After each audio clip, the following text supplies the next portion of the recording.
World news के sponsor हैं स्वागत, अदरक, लहसुन और मसाले 100% प्योर एंड हाइजीनिक। अस्सलाम वालेकुम, आदाब। मैं हूं खलील फरहाद। दुनिया भर की अहम खबरों की तफसील जानने के लिए शुरू करते हैं वर्ल्ड न्यूज़। सबसे पहले देखते हैं हेडलाइंस। सल्तनत उस्मानिया के दौर में हासिल की गई तारीखी मस्जिद आया सोफिया में 86 सालों बाद पढ़ी गई तरावी। कोरोना गाइडलाइंस पर नमाज की अदायगी के देखे गए रूह परवर मनासिर।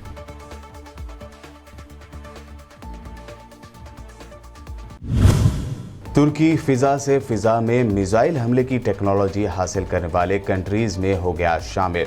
बोजदोगान मिसाइल के कामयाब टेस्ट की तुर्क सदर एर्दोगान ने सुनाई खुशखबरी। ईरान की सुप्रीम लीडर आयतुल्लाह खामनाई ने अमेरिका को दिया झटका। कहा, न्यूक्लियर डील को बचाने के लिए वियना की अमेरिकी तजावीज़ इस काबिल भी नहीं कि उन पर डाली जा सके नजर।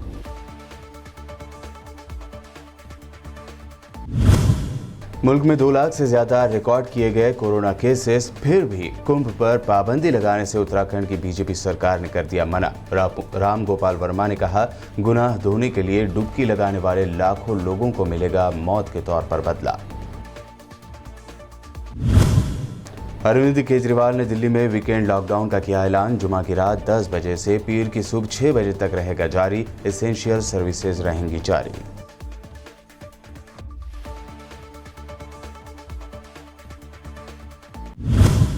और मोदी सरकार में हेल्थ मिनिस्टर हर्षवर्धन ने अपने मातहतों को इसलिए डांटा क्योंकि उन्होंने गोबर पर रिसर्च नहीं की थी। कांग्रेस लीडर सुरजेवाला ने ट्वीट कर कहा, उनकी तरजीहात ही गुड़ गोबर हैं।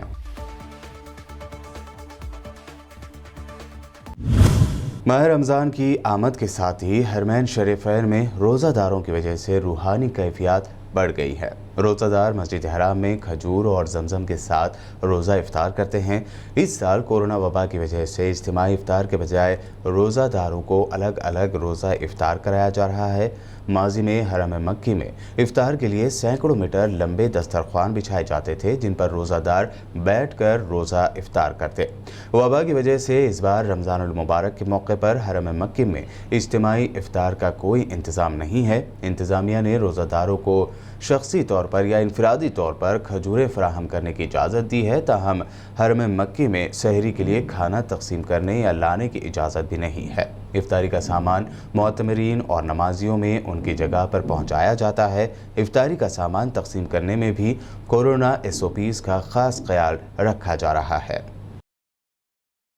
तुर्की की तारीखी मस्जिद आया सोफिया में 86 सालों बाद तरावी का एहतमाम किया गया। बड़ी तादाद में नमाजियों ने नमाज तरावी के इज्तिमा में शिरकत की। मस्जिद में दाखिल होने के लिए मास्क पहनना लाजिम करार दिया गया। कोरोना के बढ़ते हुए केसेस के बाद तुर्की में बड़े इज्तिमात पर पाबंदी आयद की गई है। आया सोफिया को पिछले साल सदर एर्दोगान के हुक्म पर म्यूजियम से मस्जिद का दर्जा दिया गया था। तारीखी आया सोफिया मस्जिद तुर्की की यादगारों में से एक है। तुर्की उन चंद ममालिक में शामिल हो गया है जिसने फ़िज़ा से फ़िज़ा में मिसाइल हमले की टेक्नोलॉजी हासिल कर ली है। तुर्की के सदर रजब तैयब एर्दोगान ने कहा है कि तुर्की के बोजदोगान मिसाइल ने फ़िज़ा से फ़िज़ा में हमले की पहले ही शॉट में कामयाबी हासिल की है। उन्होंने मिसाइल की तैयारी में शामिल इंजीनियर्स और टेक्नीशियंस की खदमात की तारीफ़ करते हुए कहा कि तुर्क डिफेंस इंडस्ट्री तेज़ी से तरक्की कर रही है। सदर एर्दोगान ने अपने ट्विटर अकाउंट पर इस कामयाब मिसाइल हमले की फुटेज भी शेयर की, जिसमें बोजदोगान मिसाइल ने एक ड्रोन तैयारे को ठीक निशाना बनाया। बोजदोगान मिसाइल के लॉन्चिंग पैड पर साल 2019 में काम शुरू हुआ था। इसी साल नवंबर में लॉन्चिंग पैड की टेस्ट फायरिंग का तजुर्बा भी कामयाब हुआ। अब तुर्क फौज के पास ज़्यादा जदीद डिफेंस हथियार और साजो सामान मौजूद है। तुर्की के शहर इस्तांबुल में अफगानिस्तान के मामले पर 10 रोज़ा कॉन्फ्रेंस का आगाज़ अब 24 अप्रैल से होगा। हालांकि तालिबान ने इस कॉन्फ्रेंस में अपनी शिरकत गैर मुल्की अफवाज के अफगानिस्तान से निकल जाने की शर्त से जोड़ दी है। इस्तांबुल कॉन्फ्रेंस के मुश्तरका मुंतज़मीन तुर्की, कतर और अक़वाम मुत्तहिदा ने बयान में बताया है कि अफ़गान हुकूमत और तालिबान के दरमियान इस्तांबुल में एक गैर मामूली कॉन्फ्रेंस का इनेकाद होगा जो 24 अप्रैल से 4 मई तक जारी रहेगी। बयान में कहा गया है कि कॉन्फ्रेंस के मुंतज़मीन एक आज़ाद, खुद मुख्तार और मुत्तहद अफ़गानिस्तान की मदद के लिए पुरअज़्म है। दूसरी जानिब पाकिस्तानी आर्मी चीफ ने अमेरिकी फॉरेन मिनिस्टर के साथ टेलीफोन पर हुई बातचीत में बताया कि अफगान अमन कोशिशों में पाकिस्तान अपना भरपूर ताउन जारी रखेगा। ईरान के सुप्रीम लीडर आयतुल्लाह ख़ामेनी ने कहा है कि ईरान के साथ तय पाने वाले न्यूक्लियर डील को बचाने के लिए वियना में जारी मुज़ाकरात में पेश की गई अमेरिकी तजावीज़ इस काबिल भी नहीं कि उन पर नज़र डाली जा सके। ज़राए के मुताबिक ईरान की यूरेनियम अफजोदगी के लिए तामीर करदा मरकज़ी तंजीम नतान्स जोहरी सेंटर पर हमले के बाद ईरान के सुप्रीम लीडर आलमी ताकतों को दबाव में लाने की कोशिश कर रहे हैं। रमज़ान के आगाज़ पर अपने खिताब में ईरान के सुप्रीम लीडर का कहना था कि आलमी ताकतों की जानिब से पेश की जाने वाली तजावीज़ बिलुमून तौहीन आमेज़ और मुतकब्बिराना होती हैं और इस काबिल नहीं होती कि उन पर गौर किया जाए। ईरान के साबिक़ सदर अकबर हाशमी रफसंजानी की बेटी फ़ायज़ा हाशमी ने मुल्क में 18 जून को होने वाले सदारती इंतखाबात के बायकाट का ऐलान कर दिया है। फ़ायज़ा हाशमी ख़वातीन के हुकूक़ की अलंबरदार हैं और ईरानी पार्लिमान की साबिक़ रुकन भी रह चुकी हैं। उन्होंने कहा है कि अगर आइंदा इंतखाबात में उनका सगा भाई भी बतौर उम्मीदवार हिस्सा लेते हैं तो वो उनको भी वोट नहीं डालेंगे। फ़ायज़ा हाशमी ने सदारती इंतखाबात के बायकाट की एक वजह ये भी बयान की है कि ईरान में इस्लाह पसंद तहरीक दम तोड़ चुकी है, इसलिए वो अपने बायकाट के फैसले के ज़रिए एक तरह से एहतजाज रिकॉर्ड करवाएंगी और इस्लाह पसंदों को ये बावर करवाएंगी कि उन्होंने बरसर इक़्तिदार रहने के लिए इस्लाही उसूलों को ही खैरबाद कह दिया है। सोमालिया की राजधानी मोगादिशु के नज़दीक सड़क के किनारे हुए बम धमाके में कम से कम 17 लोगों की मौत हो गई। मुकामी मीडिया के मुताबिक इस धमाके में 2 लोग ज़ख्मी हुए हैं। धमाके की जद में एक बस भी आ गई जो कि राजधानी मोगादिशु से शुबेले इलाके की जानिब जा रही थी। इस हमले के लिए शिद्दत पसंद तंजीम अल-शबाब को जिम्मेदार माना जा रहा है।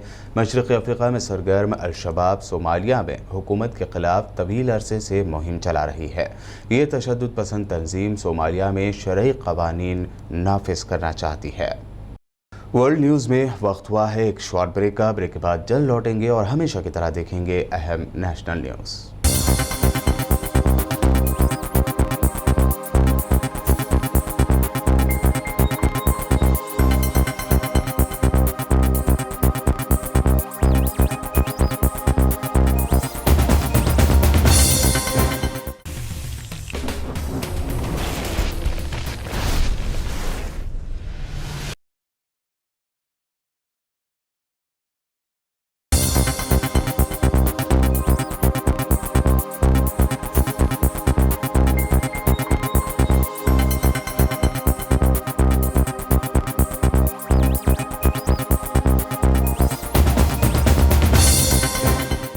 ब्रेक के बाद आपका दोबारा खैर मकदम है। बढ़ते हैं मज़ीद अहम खबरों की जानिब। भारत में कोरोना के अब तक के सबसे ज़्यादा रिकॉर्ड केसेस दर्ज किए गए। पिछले 24 घंटों के दौरान मुल्क के मुख्तलिफ हिस्सों में रिकॉर्ड 2,739 नए केसेस दर्ज हुए हैं। वहीं पिछले 24 घंटों में 1038 अफराद की मौत की भी खबर है। राहत की बात यह भी है कि 93,528 अफराद इस मौजी मर्ज से सेहतयाब हुए हैं। रियासत महाराष्ट्र कोरोना के एक्टिव केसेसों में सरफहरिस्त है और रियासत में गुज़िश्ता 24 घंटों के दौरान एक्टिव केसेस की तादाद 19,050 से बढ़कर 6,13,635 हो गई है। मुल्क में कोरोना वायरस की तबाही की वजह से अब तक के सबसे ख़तरनाक दौर से मुल्क गुजर रहा है। ऐसे में कुंभ में लाखों अफराद की भीड़ पूरे मुल्क में कोरोना वायरस को फैलाने के लिए तैयार है। इसी पर कई सवाल भी उठाए जा रहे हैं, लेकिन उत्तराखंड की बीजेपी सरकार किसी भी तरह से इस कुंभ मेले को रोकने या टालने पर राजी होने के लिए तैयार नहीं है। उत्तराखंड की बीजेपी सरकार के सीएम तीरथ सिंह जो इससे पहले बयान दे चुके हैं कि कुंभ मेले के दौरान गंगा नदी में रहमत है, इसलिए कोरोना नहीं फैलेगा। अब उत्तराखंड की बीजेपी सरकार ने कहा कि हर हाल में 30 दिनों का कुंभ मेला जारी रहेगा और 30 अप्रैल को अपने तयशुदा शेड्यूल पर ही खत्म होगा। इस दौरान कोरोना वायरस तेजी से मुल्क में पैर पसार रहा है। इसी दरमियान कुंभ मेले में लाखों अफराद का अपने पुराने पाप यानी गुनाह धोने के लिए शाही स्नान भी जारी है और ऐसे में कोरोना गाइडलाइंस की जो धज्जियां उड़ाई जा रही हैं वो भी कम नहीं है। चुनावी रैलियां भी जमकर हो रही हैं। फिल्म डायरेक्टर राम गोपाल वर्मा ने फिर एक बार ट्वीट करते हुए लोगों को ताना मारा है। राम गोपाल वर्मा ने लगातार 2 ट्वीट शेयर किए हैं। पहले ट्वीट में उन्होंने कुंभ मेले में नहाने वालों को ताना मारा है और दूसरी में वैक्सीन बनने और लगने की मेहनत के खराब होने की बात कही है। अपने ट्वीट में राम गोपाल वर्मा ने लिखा कि लाखों लोग कुंभ मेले में अपने गुनाह धोने के लिए डुबकी लगा रहे हैं और आशीर्वाद के रूप में कोविड पा रहे हैं। यही लोग आगे जाकर कई और लोगों को भी कोविड दे रहे हैं और जब ये लोग मर जाएंगे तो सभी को डबल कर्मा यानी बदला मिल जाएगा।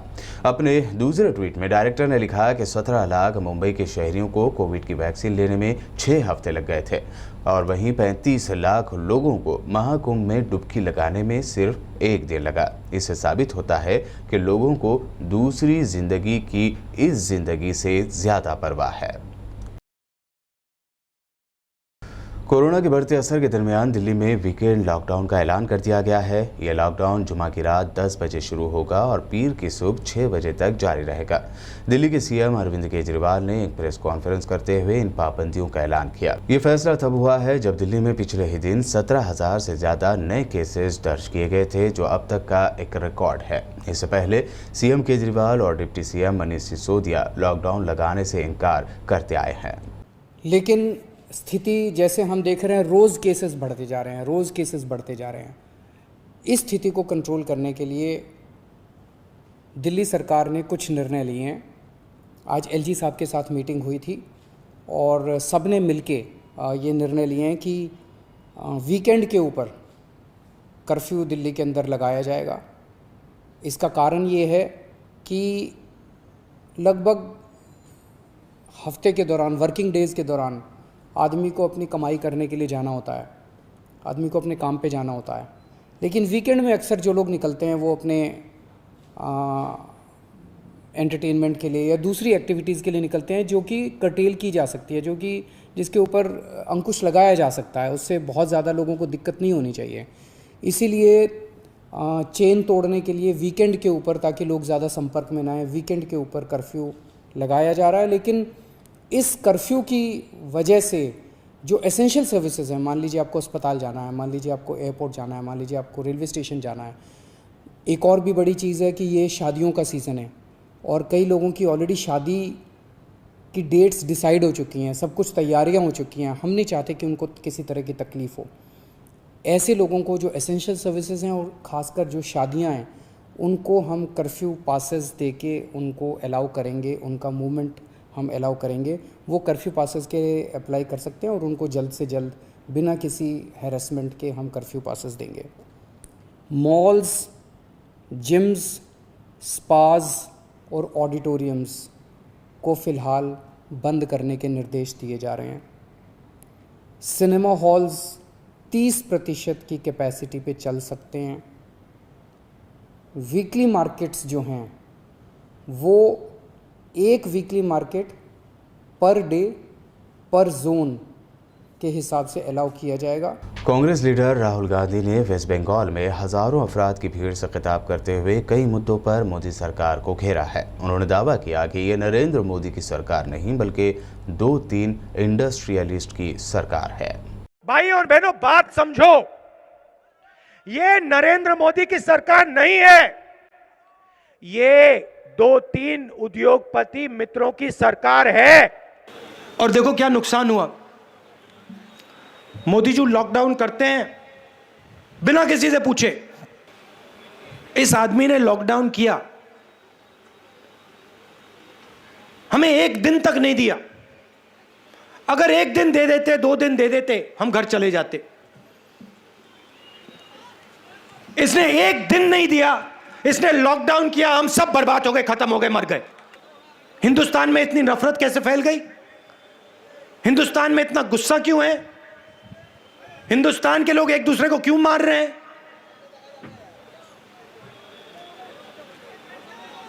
यह है नरेंद्र मोदी जी, आरएसएस की देन। यह इनका काम है और इसका लक्ष्य एक है, आपको लड़ा दो और फिर जो आप सवाल पूछते हो अस्पताल के, कॉलेज के, रोजगार के, आप पूछना बंद कर दोगे और जो आपका ही उठा के ले जाएंगे। गोवा के सीएम प्रमोद सावंत ने कहा है कि कोविड-19 के बढ़ते केसेस के दरमियान रियासती हुकूमत ने 10वीं और 12वीं के बोर्ड एग्जाम्स को कैंसिल करने पर अभी गौर नहीं किया है। बता दें कि 24 अप्रैल से गोवा बोर्ड के क्लास 10 और इंटर सेकेंड ईयर यानी 12वीं के एग्जाम्स होने हैं। गोवा के सीएम ने कहा कि पिछले साल भी कोरोना वबा के दौरान गाइडलाइंस पर अमल करते हुए एग्जाम्स लिए गए थे। इस साल भी इसी तरह के इक़दाम करते हुए 10वीं और 12वीं के एग्जाम्स लेने पर गौर किया जा रहा है। बता दें कि मुल्क की कई रियासतों ने 10वीं और 12वीं के एग्जाम्स को या तो कैंसिल या फिर पोस्टपोन किया है। वहीं CBSE ने भी 10th के एग्जाम्स को कैंसिल कर दिया है। ये बात जग जाहिर है कि साध्वी प्रज्ञा सिंह समेत कई बीजेपी लीडर्स ने गाय के गोबर, यूरिन और दीगर चीज़ों को कोरोना वायरस के खिलाफ दवाई के तौर पर पेश किया है। लेकिन अब अगर मुल्क के हेल्थ मिनिस्टर ही कोरोना की इस महामारी के दौरान अपने मातहतों पर गाय को लेकर गुस्सा निकालने लगे तो क्या कहा जाए। इसी को लेकर कांग्रेस लीडर रणदीप सिंह सुरजेवाला ने ट्वीट करते हुए हेल्थ मिनिस्टर हर्षवर्धन पर तंज कसा है। उन्होंने ट्वीट में लिखा कि कोरोना देश भर में तांडव मचा रहा है, यानी कहर मचा रहा है। बिस्तर, ऑक्सीजन, दवाई नहीं है, शमशान तक में जगह नहीं है और मुल्क के हेल्थ मिनिस्टर अपने मातहतों से इसलिए नाराज़ हैं कि गोबर पर रिसर्च क्यों नहीं हुई। उनकी प्रेफरेंसेस यानी तरजीहात ही गुड़ गोबर है। बताइए, इस ट्वीट के साथ कांग्रेस लीडर ने एक ऑनलाइन पोर्टल की कटिंग भी शेयर की है। और अब आखिर में हेडलाइंस पर एक और नज़र। सल्तनत उस्मानिया के दौर में हासिल की गई तारीखी मस्जिद आया सूफिया में 86 सालों बाद पढ़ी गई तरावी। कोरोना गाइडलाइंस पर नमाज की अदायगी के देखे गए रूह परवर मनासिर।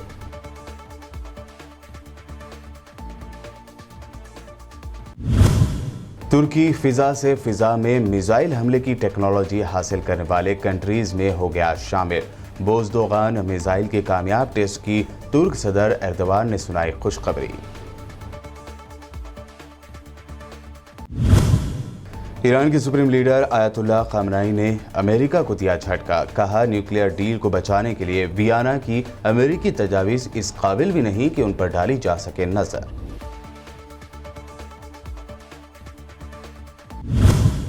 मुल्क में 2 लाख से ज्यादा रिकॉर्ड किए गए कोरोना केसेस, फिर भी कुंभ पर पाबंदी लगाने से उत्तराखंड की बीजेपी सरकार ने कर दिया मना। राम गोपाल वर्मा ने कहा, गुनाह धोने के लिए डुबकी लगाने वाले लाखों लोगों को मिलेगा मौत के तौर पर बदला। अरविंद केजरीवाल ने दिल्ली में वीकेंड लॉकडाउन का किया ऐलान। जुमा की रात 10 बजे से पीर की सुबह 6 बजे तक रहेगा जारी। एसेंशियल सर्विसेज रहेंगी जारी।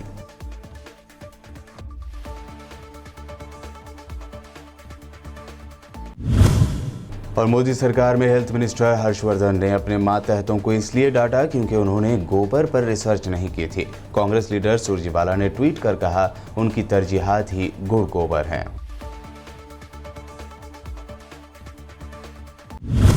वर्ल्ड न्यूज़ में ये थी अब तक की अहम नेशनल और इंटरनेशनल न्यूज़। वीडियोस हमारे YouTube और Facebook पर लाइक ज़रूर करें। मज़ीद अपडेट्स के लिए बने रहिए हमारे साथ और देखते रहिए BPN चैनल।